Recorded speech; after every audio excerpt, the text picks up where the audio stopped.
Hello, everyone, and welcome to the Halloween edition of the Hospitality Room. Blair Cartwright and Bobby Swofford. As you see, Mr. Swofford, how are you? I'm good. I'm hanging in there. I'm going to be a whole lot better come about 9:45 Saturday night. But after that, between now and then, we'll try to piece it together. Yes, it's crazy. What's going on Saturday night? You want to plug So, that? yeah, so we got state volleyball. That's got semifinals today. You can watch all the semifinal matches right Yeah. there. There it is, over below Blair Head. AAAscoreboard.com. 5 sets of semifinals. Five classifications to semifinals. That's 10 matches today. And then on Saturday, we've got all the championship matches. So no rest for the weary. So starting at 11 a.m., 11, 1, 3, 5, and 7, Arkansas PBS. You can catch all the broadcast live if you live in the States, or if you can watch it on the Arkansas PBS website as well. Stream it. Nice. Yes. Do so. There have been some great matches too during this There state have tournament. been. There are Man. some really good ones. Last night, it blew my mind because, volleyball is such a game of momentum and Mm-hmm. runs. A team got beat 25-5 in the opening set and came back and won the match. And like that's Yeah. essentially getting down 3 touchdowns in the first quarter. But they found a way to, I believe it was Ozark Catholic, Okay. came back and, Yeah. upset a number one seed in the process. So they're playing in the semifinals today. So it's really cool. For those who don't watch volleyball or never really got into it, I mean, it's pandemonium for about 2 hours. I mean, Oh, it really the is. It swings. sucks the energy right out of you because, I mean, it's the swings, the momentum, the fans, the players. They just go wild after every point. Yeah. A I lot of don't. emotions. I don't think there's a sport that has the momentum swing that volleyball does. I mean, Yeah. it just flips like 14 Hmm. times during a match. It's insane. Yeah, and But it's the first couple of years we put it on TV, we had 5 sweeps in the finals, which is mhm. indicative of what you're talking about. How they're just, once the momentum starts to snowball on you, you don't get back into it. But last year we had two that went to five, including the 6A championship went to extra points, if you will, Mhm. because you have to win by two, and so it took few extra balls there at the end. So it's volleyball in our state's pretty good, and I think Yes. we're starting to see that a little bit too. Yes, we are, and it is awesome, awesome theater. All right, well, let's get right to our headlines. Well, that was quick. Yeah. Dodgers in 5. Freddie Freeman. Hmm.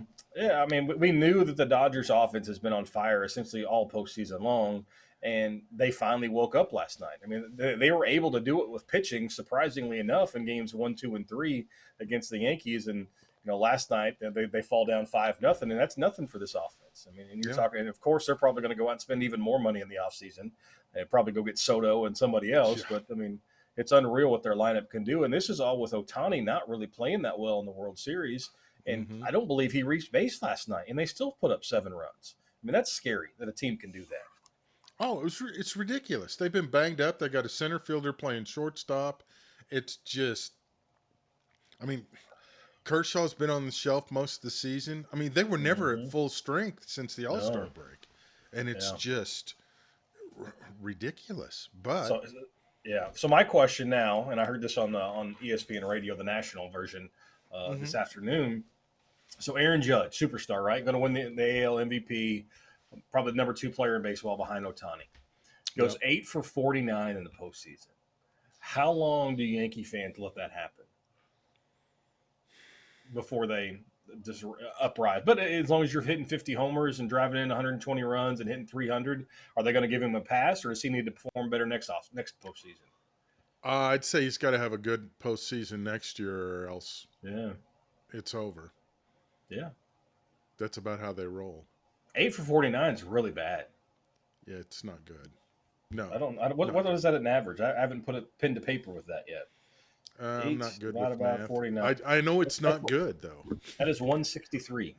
It's That is about what well I below hit. the Mendoza line. Yeah, Yeah, that's about my career batting average, which is bad, yeah, bad, bad, bad, bad, bad. That yeah. gets you on the bench real fast, Hmm. and you don't ever get out unless they need somebody to sacrifice bunt in a pinch hit Yeah. situation. So, yeah. So all right. So baseball season has ended. Now, where's my thing? We'll go to the next head. There it is. Next headline is back to football. A&M. Holy cow! Put in a new quarterback don't throw any passes, and LSU can't stop him. I mean, Mm-hmm. is A&M the best team in the SEC now? I'm still going to say no because I still don't think they're better than Georgia, but they are at least now in the conversation because what Reed does as a quarterback just makes them so different. And granted, Mm-hmm. he is as inconsistent, if not even more inconsistent, than Taylor Green is at Arkansas. Yeah. But he adds such a dynamic element to their offense with the option read game, which is just straight ahead run. Is Mm-hmm. really what it is, and I mean it's scary. I mean he's averaging almost 6 yards a carry. He's got 5 touchdowns, but this is all in limited touches. He's completing 55% of his passes. Is not great, but as When long he as he doesn't does turn the throw. yeah, when he does throw, he's only thrown 81 passes.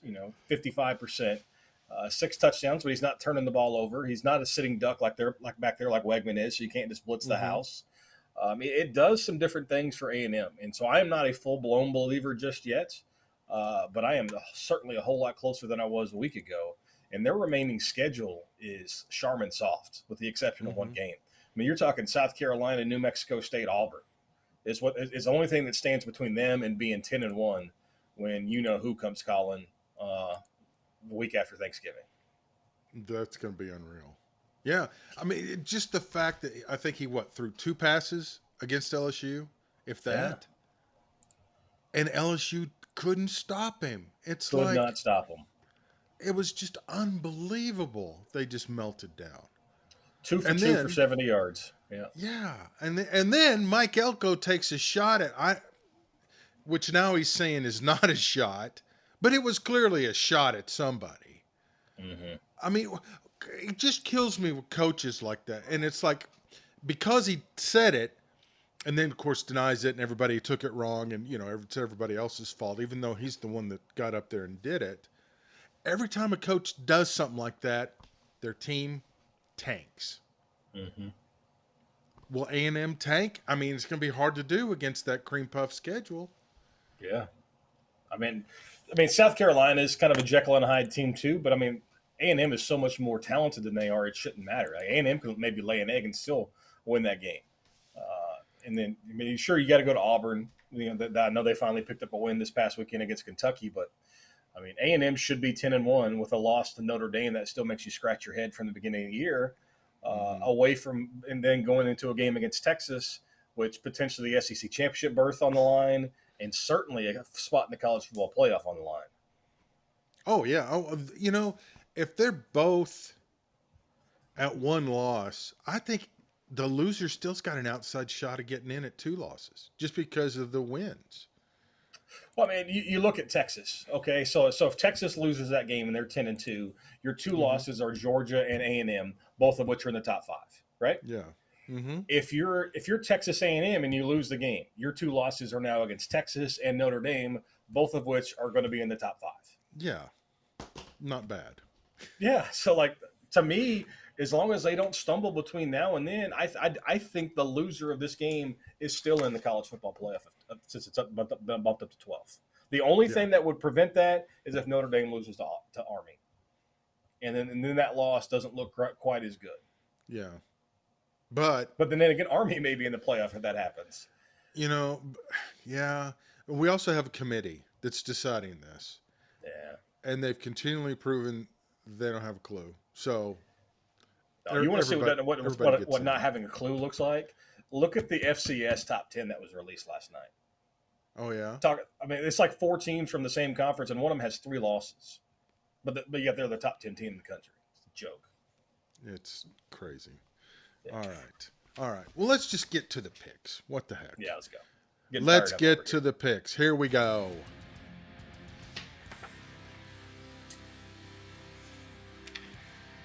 We will start in Fayetteville. The Pigs are at home playing the Kiffins, who melt down in big games. Arkansas is getting 7, coming off a pasting of Mississippi State, which Arkansas is the only team that really pasted them, which is surprising.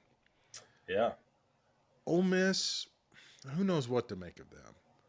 What do you make of this game? And it's supposed to rain. Nothing smells like a wet hog.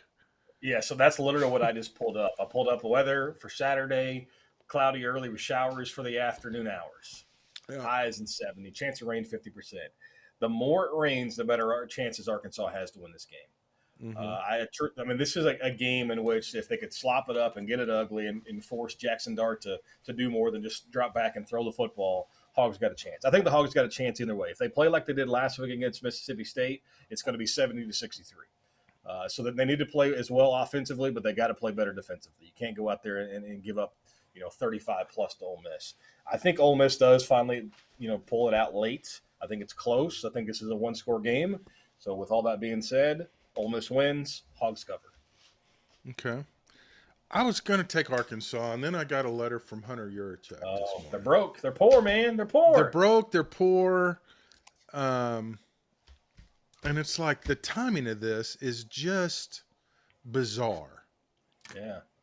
So I think it's almost a curse on the football team. Because it's like, why would you send this out on Halloween before a big game?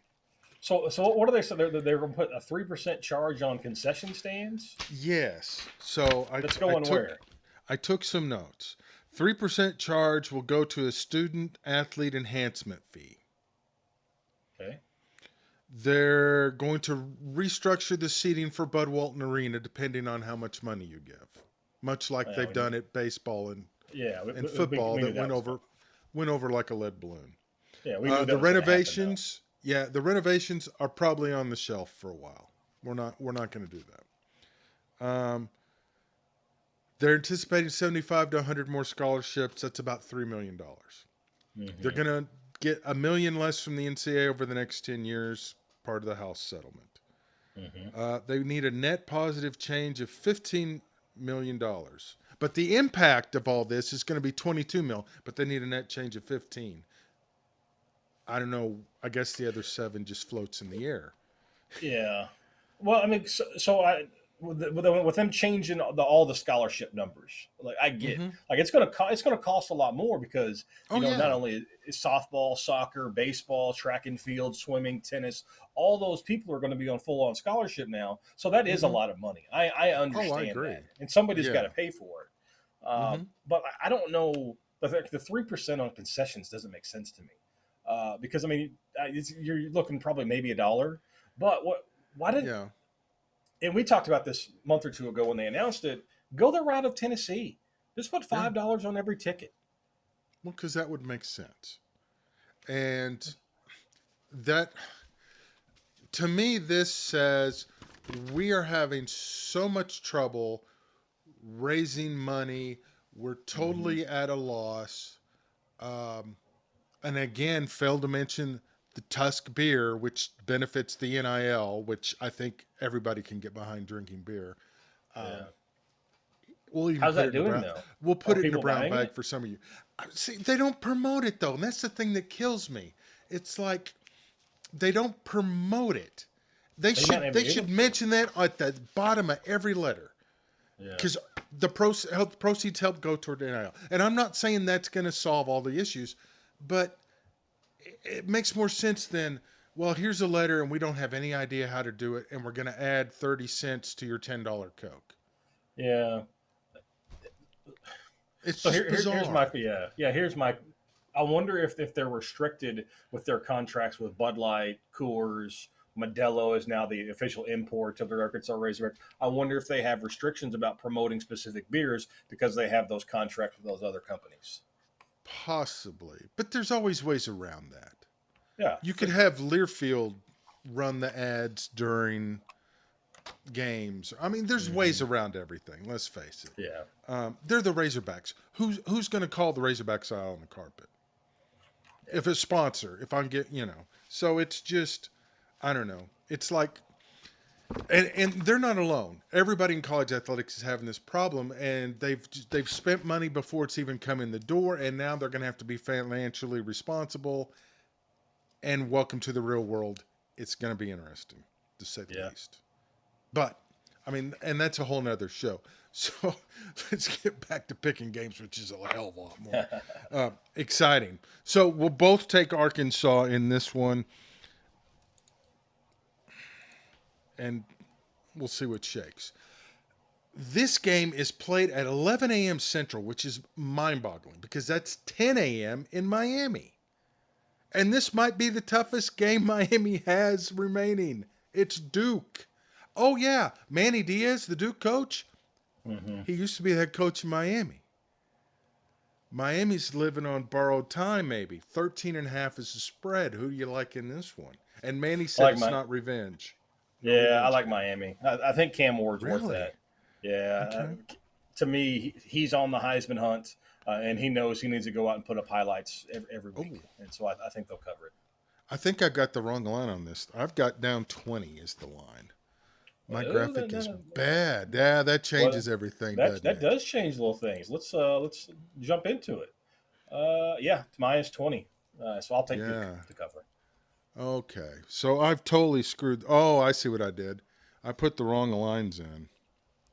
Hey, that totally makes the picks That's not ideal. quite interesting, isn't it? Uh, Okay, let me the correct house is all about to this. lose a bunch of money. Yeah. Woo. Yeah, that mortgage payment, just hold off on that for a moment. Okay, so at 20, who do you take? Duke. Duke? Okay. Yeah, Yeah, I think we're both in agreement on that. We'll both take Duke. Yeah, because this game is not. Let me. it's not 20. It's not 20 on this. Good Lord. That's what happens. Too many Google spreadsheets Three and a running half. loose. It should have. Yeah, I updated it. Why did it Yeah, not? Oh, I bet I know what I'll take happened. three and a half. Yeah, if I could find Uh, my graphic. I'm gonna go. Let's go complete anarchy. I'll take Ohio State. Oh, there it is. You'll take Ohio State? Really? This is an 11 a.m. game. And the Yeah, crazy which thing is, okay, this makes is perfect four sense. at number three. Four's favored. This is Ohio State, and this probably never happened in the history of Ohio State. This is their second top 10, top five opponent of the year, and both have come on the road. Yeah, crazy. I don't think Penn State's played anybody, and that's really where I'm basing a lot of this answer on. I think that they're Okay. soft. The schedule that is for Penn State, Ohio State's a little more tested. I'll take Penn State. I'll take 3.5 at home. 11 a.m. game. I know they're used to it in the Big Ten, but So is it dumb. a whiteout? Yeah, Can and you it's a do a noon whiteout? kickoff. It's a noon local kickoff. Yeah, I don't know. Can you I do a don't, I don't whiteout understand in it. the afternoon? No, I mean I guess you should.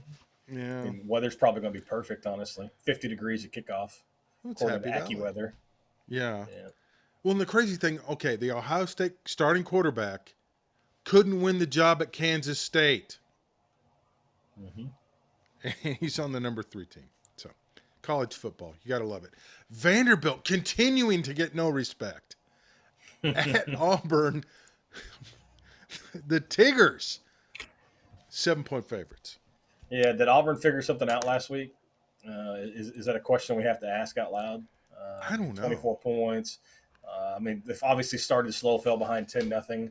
I'm going to take Vandy to cover. I just think it's a close game, and I don't want to give up the 7. I don't think Auburn's good enough to beat anybody by a touchdown, even Yeah. though they did it last week. I understand that, but yeah, I'll take Vandy. Let's ride I that think, wave.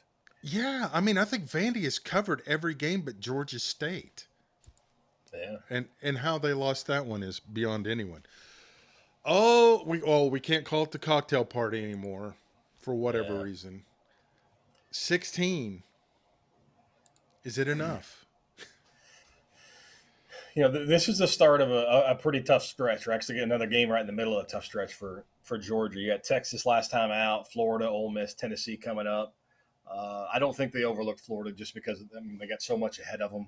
They're obviously in the driver's seat to get to the conference championship game. So I'll take Georgia to win and to cover. Even though Florida's played better in recent weeks, they're still not on the same level as Georgia. If it was just Georgia's defense, I'd be fine with it. But their offense leaves a lot to be desired. I'll take Florida and the points just because Florida will play enough to vex Gator fans who want to get rid of Napier. Yeah. Oregon at Michigan, and Michigan's getting 15. Is that enough? That is seems low to me. It does, and mainly because Michigan can't score. And their defense is nowhere near obviously as dominant as they were last year, and I don't know that they can score to keep up. So I'll take Oregon, even though they got the big spread. Yeah, I'll take Oregon.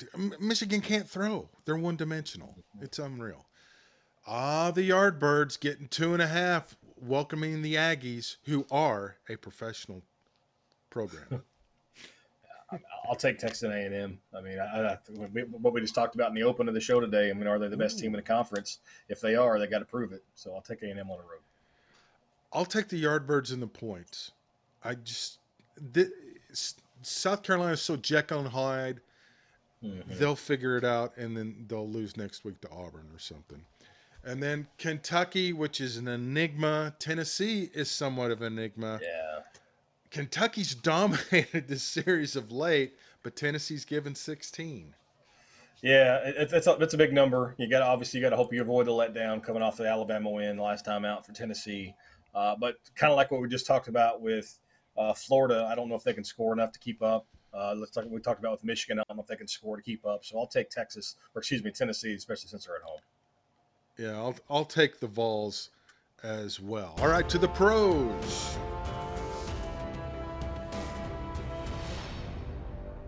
Tonight on Amazon Prime, the Jets giving Wow. points. How is this a thing? How Well, are I they think favored? every offensive player other than C.J. Stroud, I think, is hurt for Houston. Yeah, that's true. I mean, the emergence of Joe Mixon coming back is big for the Texans, and obviously losing Steph Diggs for the year with the blown ACL is a big hit for the Texans offense. But the Jets are awful, Yeah, awful. they are I bad. went back and watched the game after I got home from calling volleyball last week, and only because the Patriots came back and won. But God, the Jets are bad. Give me the Texans. Okay.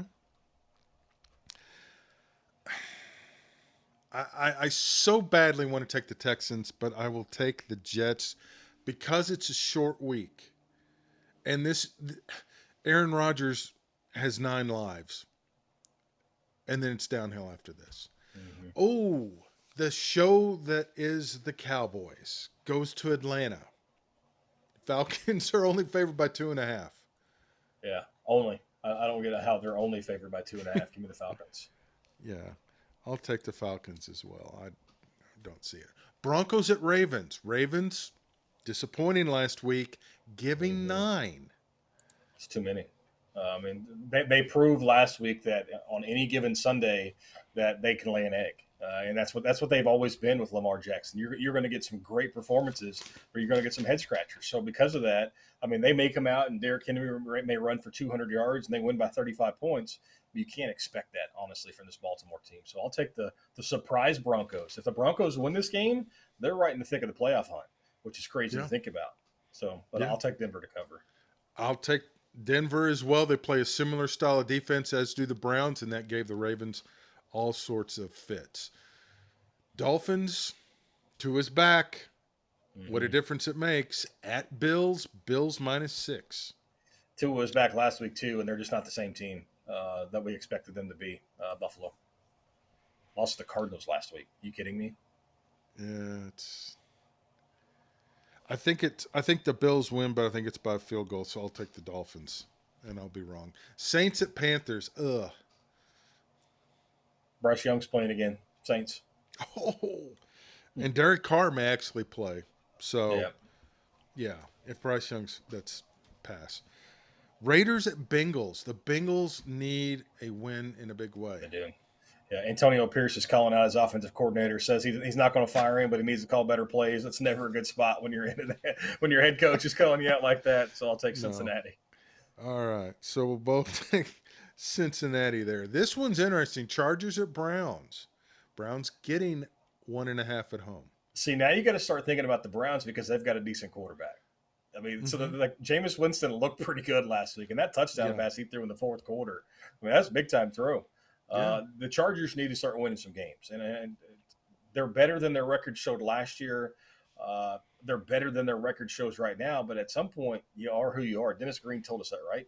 They are who Mm-hmm. we thought they were. The Yeah. Chargers better start winning some games, and I think this week's got to be it. Okay. So you'll take the Chargers? I'll take the LA. All right. I'll take the Browns. Jameis don't care. He's throwing the ball. Commanders coming off the Hail Mary Yeah. at the Giants. 4? Really? Daniels has some swag. He's got maybe some MVP status floating around with him. If they keep winning, he keeps playing well. Commanders. Yeah, the Giants, it should be double figures. Your Mm-hmm. Patriots are on a roll at the Yeah. Titans. Titans Blair, favored by 3.5. probably best we're running out of time, so I'm going to drink the Kool-Aid just for a few seconds. This is the Drink it. upcoming schedule for New England: Titans, Bears, Rams, Dolphins, Colts, Cardinals. They can I go on a feel a roll. charge to the playoffs. Patriots. I'll take the Patriots too. The Titans are terrible. I don't even know who their And backup quarterback is, but yeah, and Will Drake Levis May is practiced awful. it. Drake May took all the snaps with the ones today, so they're expecting him to play. Yeah, let's roll. Let's roll with the Patriots. Bears at Cardinals. Both teams need a win badly. They do. The Cardinals are just, and I've said it, I think a dozen times, there's no easy game for them. Obviously, they beat Miami last week. Kyler Murray is the top 5 quarterback as far as passer rating this year. I'll take Arizona at home. I think they're playing well, and to me, Chicago's just too inconsistent. Yeah, give me the Cardinals. Fluger House or whatever. He's terrible on the road. Eberflus. Everflus. Yeah, he's Yeah. like awful on the road. Jaguars and Eagles. Ugh. Yeah, Eagles looked really good last week against the Bengals. I mean, they put up some points, played a little defense. Maybe Philly's starting to figure it out. I don't like the 7.5 though, so I'll take Jacksonville to cover, but I think Philly wins it. I'll take Philly. I think Saquon goes nuts and probably covers the line himself. This is going to be awesome. Mm-hmm. Lions at Packers. Yeah, this is a good one, and a game that may go a long way and determine that division. Detroit's it. Can Green Bay get to that level? No Jamison Williams. They're going to have to figure him out. Detroit's going to maybe have some issues. He's suspended for the PEDs, and now he's got gun charges coming against him for a traffic violation. They got to line him out before he starts going down the wrong road. I'm going to go Green Bay just because I think Jordan Love, even though he's not going to practice this week, I think he's got some special it factor to him as well. So I'll go Green Bay with the points. Okay, I'll take the Lions. I think they've got something special going on. Rams at Seahawks. Seattle getting 1.5 points. Yeah, Seattle is another one of those teams you just can't figure out who they're going to be on a given week. Their defense is pretty bad. Or the Rams. The Rams, obviously they came back and they win last week, so they kind of essentially floated it out there that, hey, we're going to trade Cooper Kupp. No, we're not, after they won a game. So I think the Rams maybe go on a mini run here, try to get back in contention. And what was with the Stafford rumors of trade? That kind of died off quick. Yeah. Mm-hmm. Okay, I'll take the Rams as well. It got flex. Colts at Vikings Sunday night. Flacco, not Richardson. Yeah, because Joe Flacco's playing and Richardson, and they finally saw the writing on the wall that he's a bum, can't play quarterback in the NFL. I think the Colts can keep it close, so I'll take the Colts to cover. Yeah, I'm with you. I'll take the Colts as well. And finally, Buccaneers and Chiefs Monday night 9. Boy, that's a big number. That's a big number, and I thought that Tampa Bay would really struggle to score without Evans, without Godwin last week, and they still go up and put up 4 touchdowns or close to 28 points. So I think Tampa Bay keeps it close. I think the Bucs cover. Yeah, I'm with you. I think the Bucs as well. The Chiefs are just not gonna outscore anybody this year. Mm-hmm. It's just not in the cards. Plus, it's supposed to be rainy and wet in Kansas City. So, yeah. All right. Final word. Lots of volleyball. AAAscoreboard.com. Watch it.